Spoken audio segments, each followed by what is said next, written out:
আসসালামু আলাইকুম ভাই। সুমন কবিরাজ বলেছি। আপনি হচ্ছে ২ টা ব্যাচ লাইট দেখাচ্ছি। ব্যাচ লাইট ২ টা যদি পছন্দ হয় তাহলে অর্ডার করতে পারেন।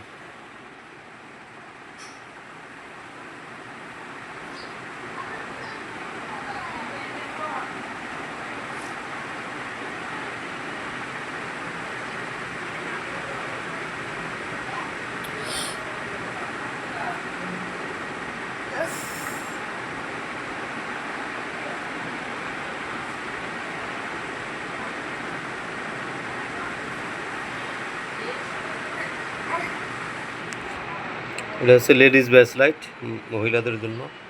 ডিজিটাল এই নাম্বারে ইমো হোয়াটসঅ্যাপ আছে, ইমো হোয়াটসঅ্যাপে যোগাযোগ করবেন। এটা নিতে পারবেন মাত্র ৫০০ টাকা। মাত্র ৫০০ টাকায় এরকম সুন্দর একটা ব্যাচ লাইট পাবেন। কালার গ্যারান্টি পাবেন।